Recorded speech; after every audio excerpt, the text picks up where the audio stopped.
바이든 정부가 또 삼성전자를 불러냈습니다. 지난 4월에 이어 이번에도 글로벌 반도체 공급망을 점검하기 위해 또다시 세계의 반도체 업체들과 만나야겠다고 밝힌 건데요. 국내 반도체 기업 중에선 유일하게 지난달 백악관 반도체 회의에 불려갔던 삼성전자는 이번에도 기업 명단에 포함됐다는 소식입니다. 그런데 현지 언론에서 예상한 회의 날짜가 의미심장합니다. 오는 21일로 예정된 문재인 대통령과 조 바이든 미국 대통령 간의 한미 정상회담 하루 전날이기 때문이죠. 11일 블룸버그 통신에 따르면 미 상무부는 지나 레이몬도 장관 주재로 오는 20일 글로벌 반도체 기업 CEO를 초청해 반도체 공급 부족 관련 화상회의를 진행할 예정입니다. 미 상무부는 이 회의가 반도체 및 공급망 문제에 관해 열린 대화를 하기 위한 목적이라고 밝혔습니다.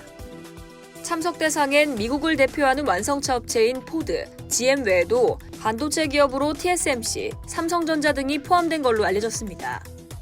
이들은 대부분 지난 4월 백악관에서 열린 1차 반도체 CEO 서밋에 참석했었죠. 그런데 공교롭게도 회의 날짜가 한미 정상회담과 맞닿아 있다는 점에서 삼성전자가 상무부 주재회의에서 어떤 요구를 받을지, 그리고 삼성전자는 어떤 메시지를 내놓을지에 대해서 업계에 관심이 쏠리고 있는데요.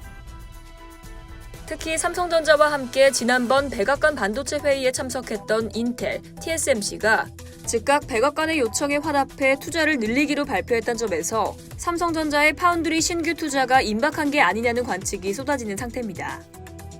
앞서 지난 4월 회의 이후 인텔의 팻 겔싱어 CEO는 차량용 반도체 제조에 인텔이 직접 나설 것이라며 미국 정부에 협력하겠다는 뜻을 밝혔었는데요. 이미 인텔은 3월에 파운드리 사업 재진출 계획을 공식 발표하며 애리조나에 $200의 신규 투자를 진행할 것이라 했었죠. 세계 1위 파운드리 업체인 대만 TSMC도 애리조나에 추진하고 있는 파운드리 단지의 투자 규모를 늘려 최대 6개까지 공장을 확대할 걸로 보입니다. 3년간 시설 투자에 $1,000억 쏟아부을 방침입니다. 삼성전자도 지난해 말부터 파운드리 공급 부족 사태와 관련해 미국에서 신규 공장 투자를 고민해온 것으로 알려졌는데요. 현재로선 기존의 공장이 있는 텍사스주 오스틴이 유력한 걸로 전해집니다. 반도체 업계에선 수십조 원의 막대한 투자와 다양한 이해관계가 얽힌 해외 투자라는 점에서 지난 1월 총수인 이재용 부회장이 재구속되면서 의사결정 과정이 지연되고 있는 걸로 분석하고 있습니다. 만약 삼성전자가 오는 20일 반도체 공급망 관련 회의를 마친 직후 미국의 파운드리 신공장 건설 계획을 발표한다면 곧바로 있을 한미 정상회담에서 주요 의제로 다뤄질 가능성이 높을 텐데요. 한미 간 반도체 공급망 협력을 토대로 양국의 공조관계가 더욱 깊어질 수 있다는 이유겠죠. 과연 삼성은 어떤 계획을 내놓을까요? 이상 여의도TV였습니다.